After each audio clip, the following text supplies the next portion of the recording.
What up? How y'all feeling?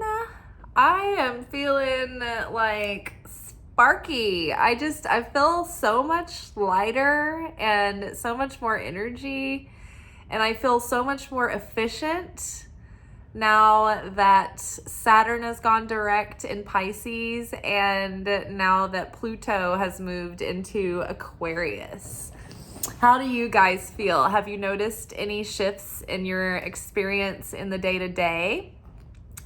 So far for me, I took 2 cuts last week from work. So that means they were like saying like, who doesn't want to work tonight? We're letting go some shifts.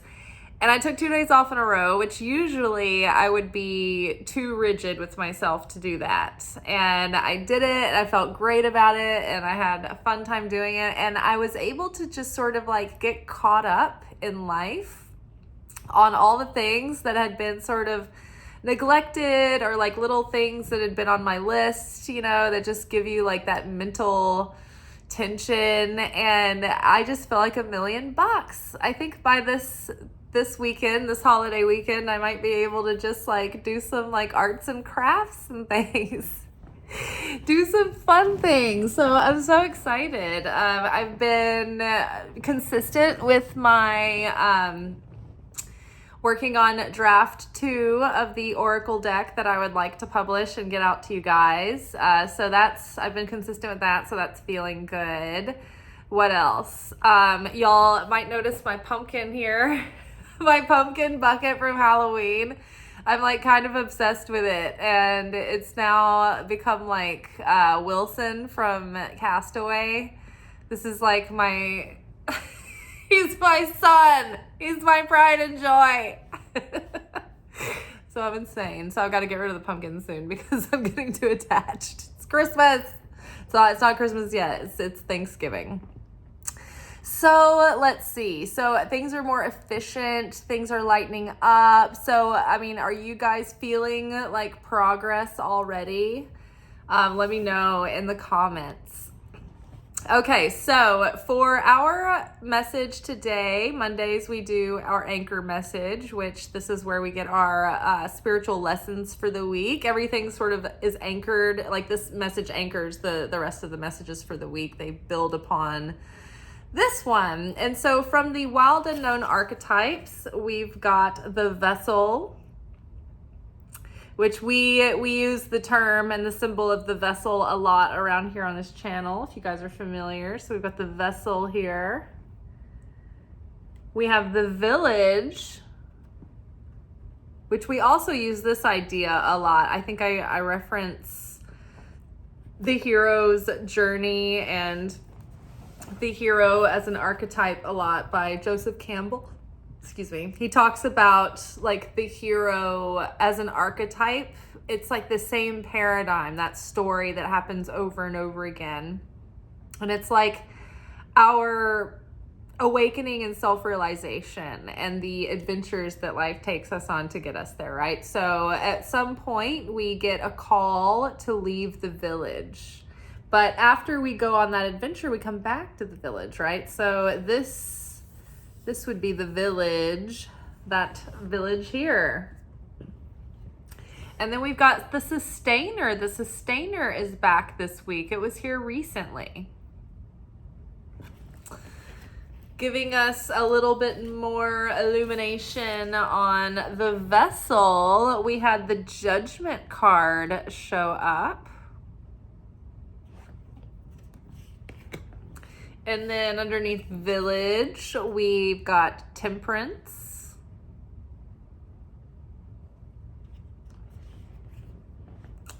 And along with the sustainer, we have 3 of swords.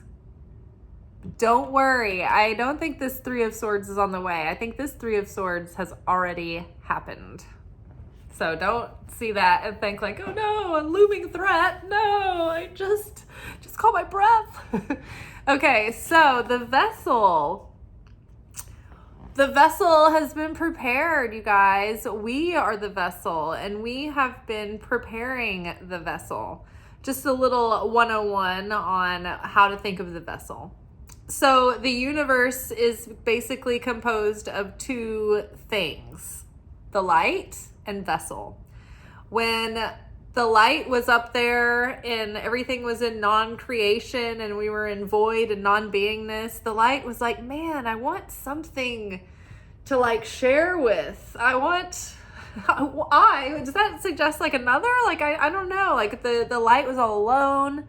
The light wanted a world to share with, other souls to interact with. So the light created the vessel, which would become the womb of existence. And so everything within that physical existence is another example of a vessel.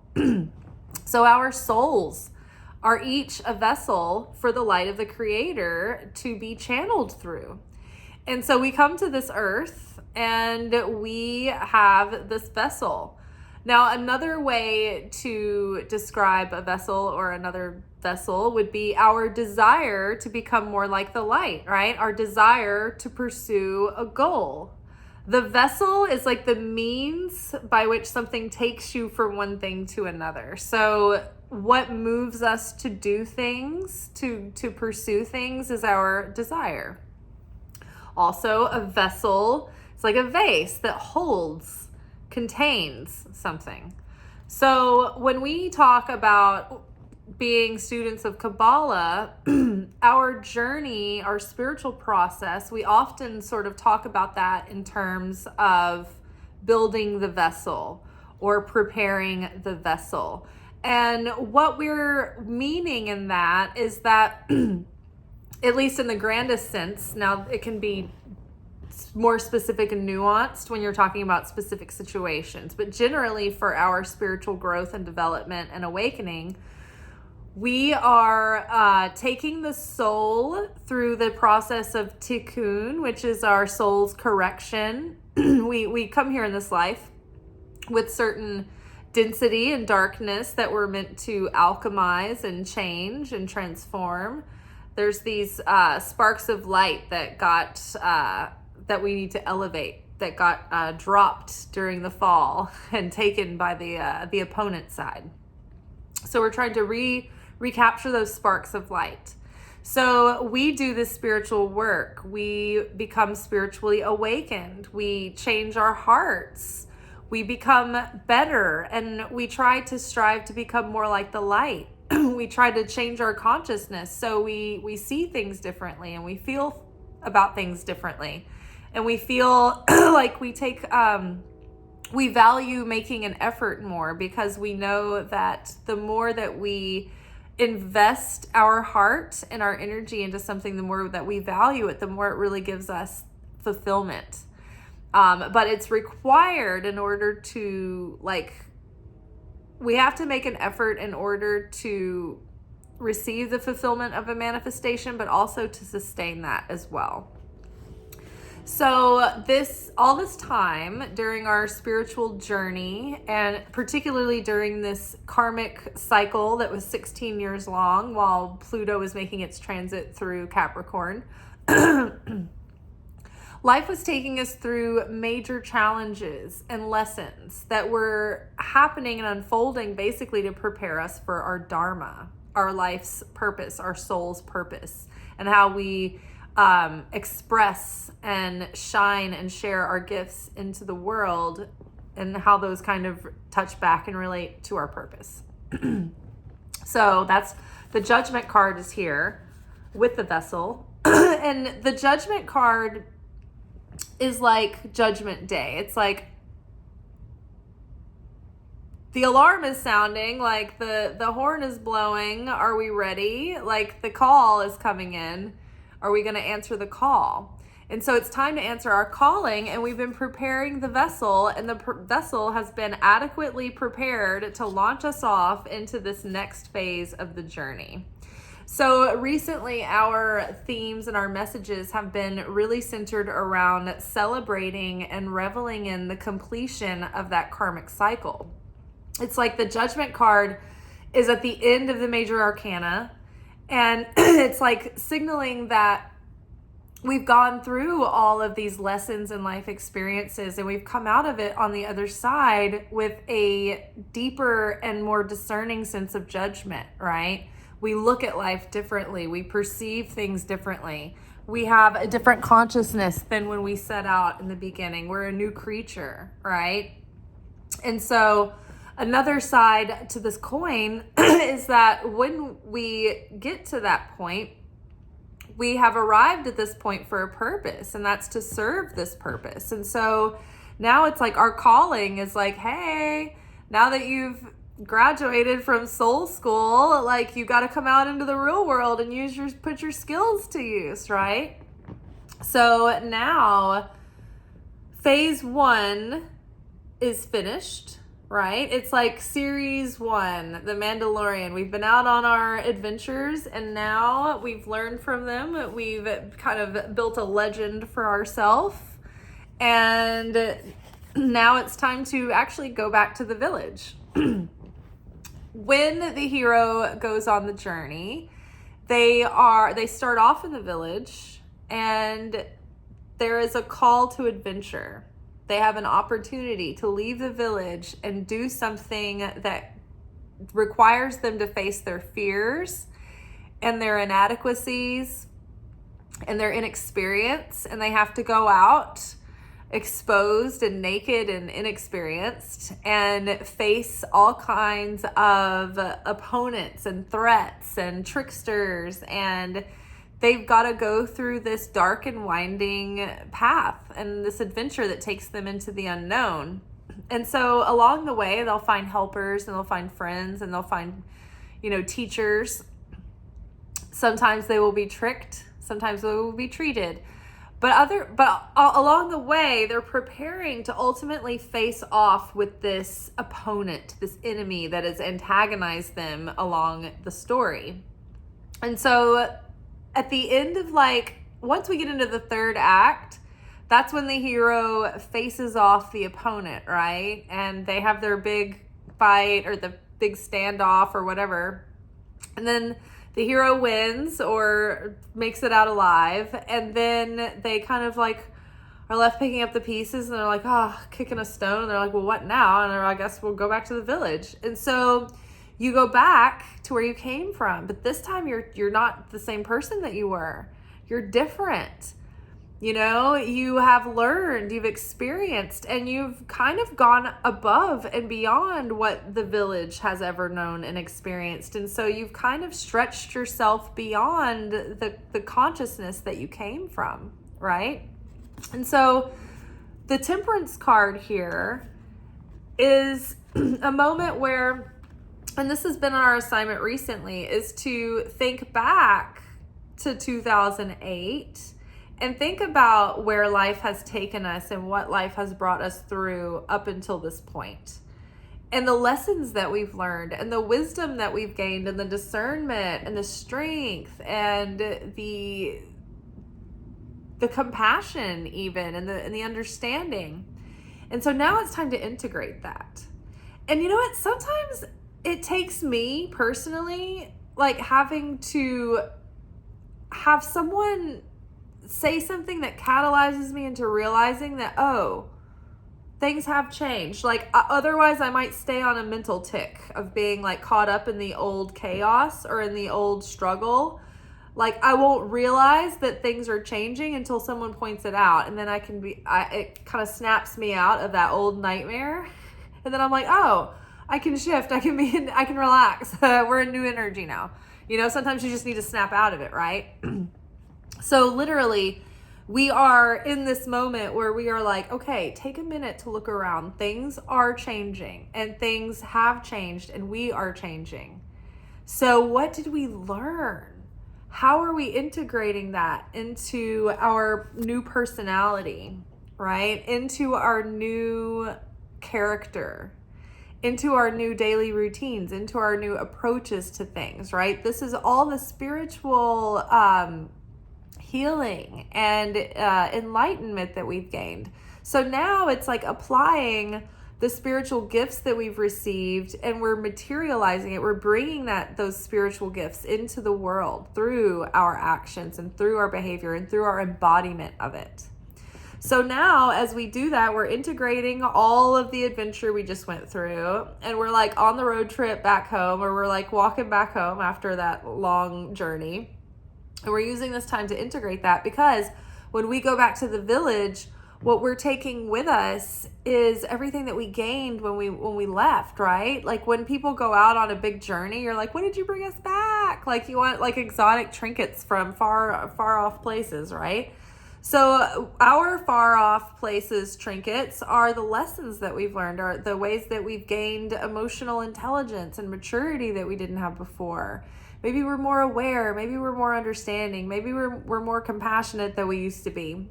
And now, what better time than literally this week in the United States, we're going home for Thanksgiving.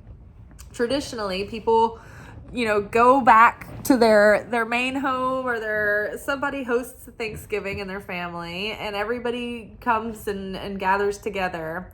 And all the, extended family and whatnot, everybody's got different things depending on, what your family structure looks like. So we used to have, when I was little, we used to have like aunts and uncles and cousins, and everybody was around. And then as life got more complicated and there were more deaths and divorces, it just kind of turned into like, I don't know, my immediate family. And then like we would have friends come and like extended, like, honorary family members and people like that. So what matters is that you're getting together with people you care about. But the emphasis is that usually it's a ragtag team of misfits that you don't usually, it's not like every single person there we hang out with by choice. We all joke around about, the stress of the holidays. We got to go home and deal with like Uncle Dennis, So there's always going to be those difficult family members, and the people that are there, I mean, they're the ones that installed all your triggers and buttons, right? But this is the perfect opportunity to go back having really healed and changed, and go back and not have the emotional baggage, and use everything that you've gone through that has changed you, and behave that way when you go to Thanksgiving. Don't be like preaching at everybody and trying to tell them that they need to watch the documentary The Secret and all that. It's very tempting. No one responds to that. But and then don't go, trying to change people's minds. We just got through a very heated election, y'all. So everybody's going to have their different political choices and feelings. So, just accept everyone for who they are. We're not changing each other's minds at the dinner table. It's just not going to happen. It's never happened. Not once in history. You know why? Because people are in defense mechanism mode, especially at Thanksgiving. They already come ready to stand up to the people who want to, evangelize them. So we're not changing anybody's minds. But what we might be able to do is change people's hearts over time. And that's not because we have an agenda. It's because we're going and we're putting all of our differences aside, and we're letting go of the memories of the past and the grudges, and we're all just going to have a good time. And we're going to enjoy the meal, and we're going to enjoy each other, and nobody is going to get lippy with anybody, and you're not going to make any sarcastic cuts or burns to feel like a big, hot stuff for the moment at the expense of someone else, and then everything tenses up. We're not going to do that. We're just going to be kind. We're going to be warm. We're going to, if we need to, be quiet, and we're going to be a source of peace and light and friendliness at the table. And we're just going to let our mothers enjoy the day. And we're not going to be mad at our fathers. And everybody has that Uncle Dennis, my ex, his Uncle Dennis. I'm using the real name. He was such an asshole. He was always saying the wrong thing and like just being a dick and like an intolerant one. Like one time we were just like, wait, it was like nobody had shown up outside of the immediate like people that were staying in the house. And like Dennis pulls up with his wife, and we were like, should we time it to see how long it takes Dennis to start knocking on Alexis, the transgendered person that he knows of? Like, it was just like every time there was a gathering, like this is all he would talk about. And it's just like, let's set a timer. 3.5 seconds, I think, was the last time. There was a 3. It might have been 13 seconds. But it was like by the time he hit like the threshold and was like in the kitchen, it was like the first thing that he talked about. We were just like, oh my God. Just tolerate these people. This is what we've been training for.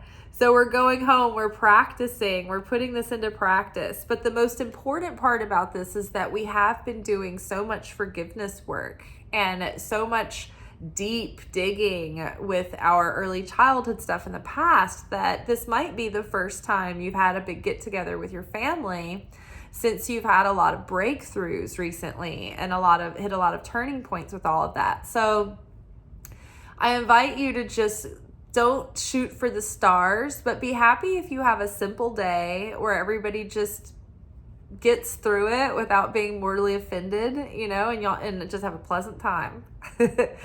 But this is a very potent opportunity to change ancient grudges, to turn those hard feelings, that bitterness, into sweetness.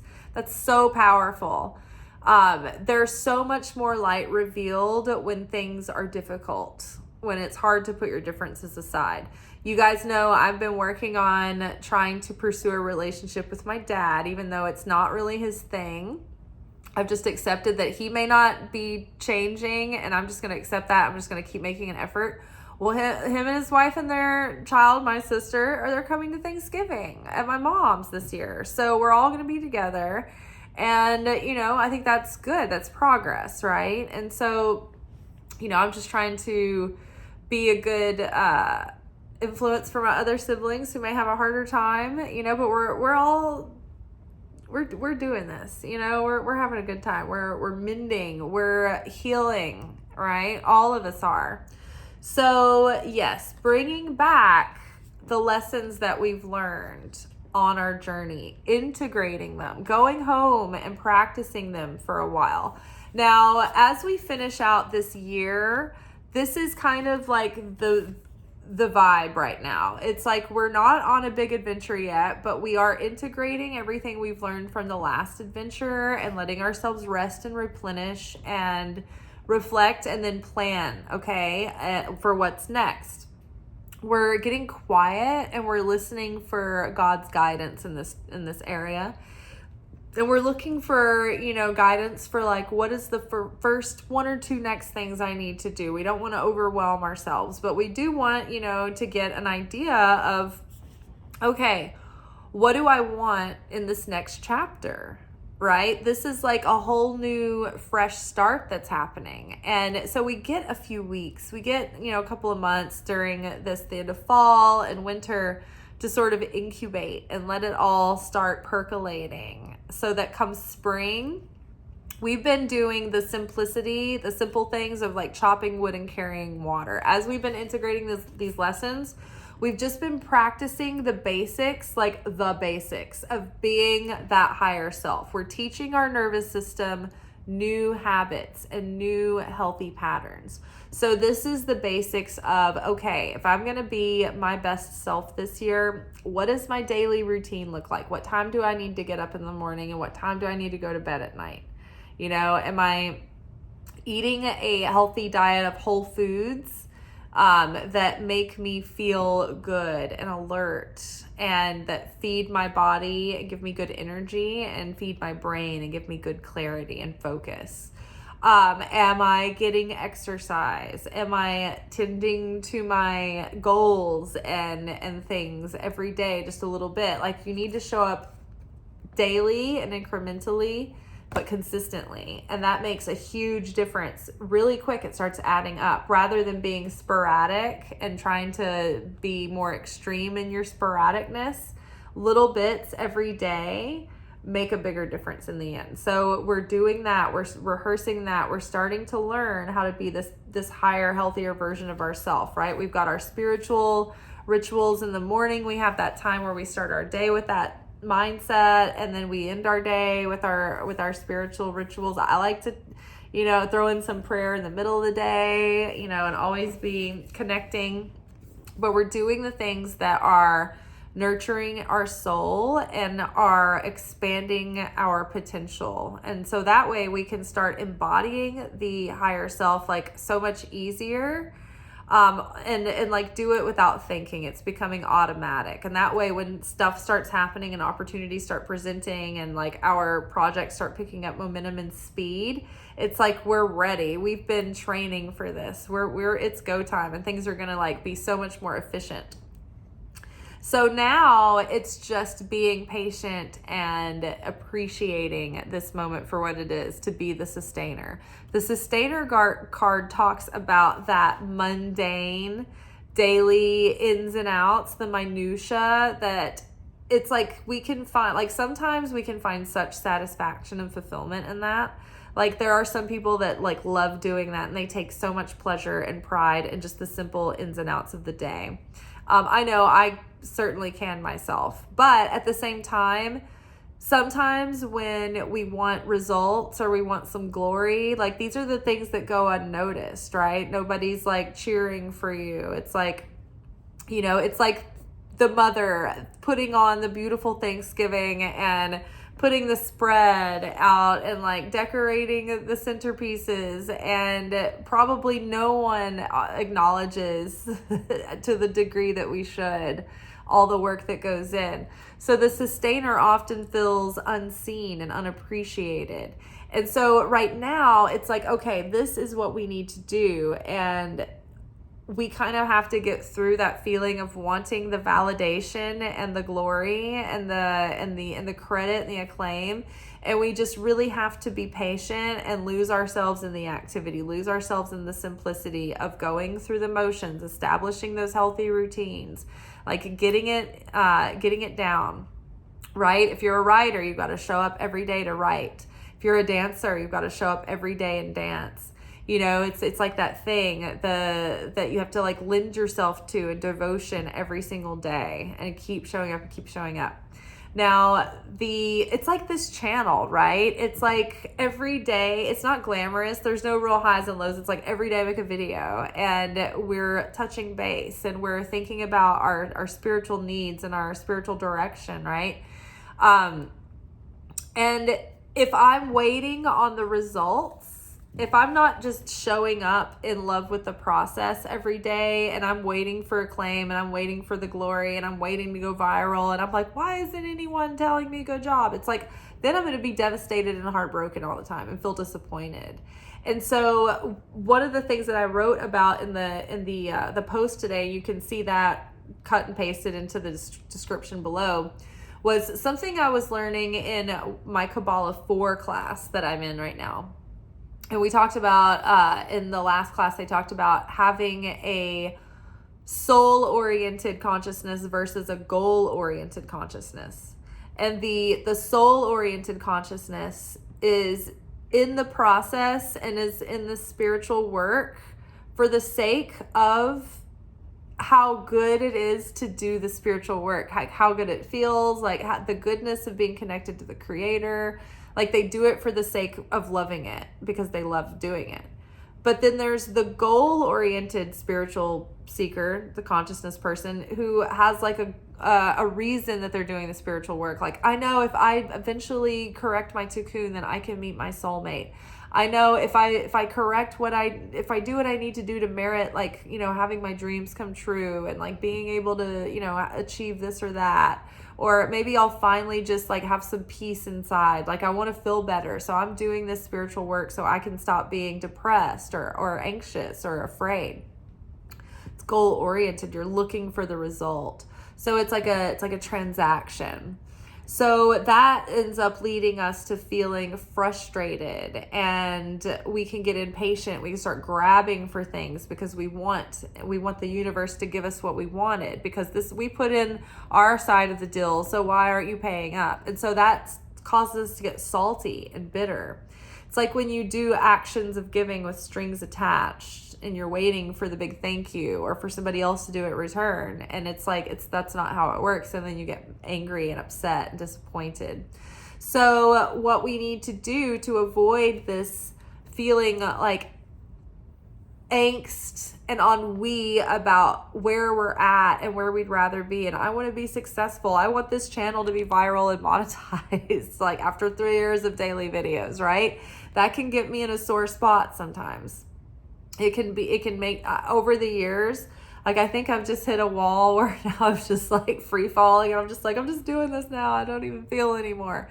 But I used to get like so like down that like I couldn't get anybody to respond to any of the I've been doing posts since 2015 and still like there's just like no one responds to them. There's like almost zero likes. Like, and people will tell me in person how compelling that they are, and they've been reading them for years and how they've changed their life. And I'm like, well, it'd be nice if you ever liked them, and then they might have gotten into the algorithm and maybe like more people would have seen them, but that's okay. See, it's coming out. So it can be, be very toxic inside to wait around for the results. You have to do things because you love it. You have to do things because that's what you are compelled to do so, and you can't not do it.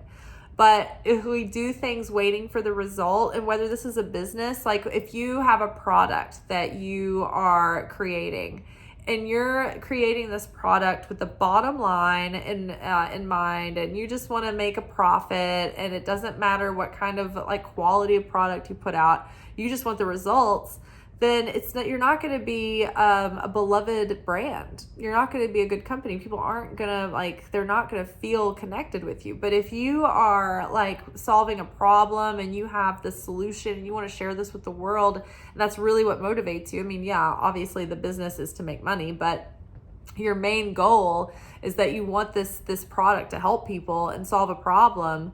And it's not just about what you're getting, then those are the brands that people connect with, and they support and love those, and they get on board with that. So just being content in the moment right now to do the simple things. The next big opportunities are coming. The next love, the next career boost, the next windfall, it's all on the way. But it can't come too soon, because then we'll have sour grapes. You can't rush a grape. Like, you might have the most beautiful vintage of wine waiting for you, and it's going to come from this vine. But if you harvest the grapes too early, or if you pop that bottle too soon, it's going to be garbage, right? So all in good time. We have to just trust that things are developing as they should, and that we are right where we need to be. So do the simple things, practice being that new self, get that new routine down, and that way we're ready to jump on that opportunity. I think it's Oprah that talks about luck being preparedness and timing meeting, when opportunity meets preparedness and good timing, or I don't know, something like that. All right, you all, tomorrow we will be back together for our weekly manifestation oracle message. Until then, ciao.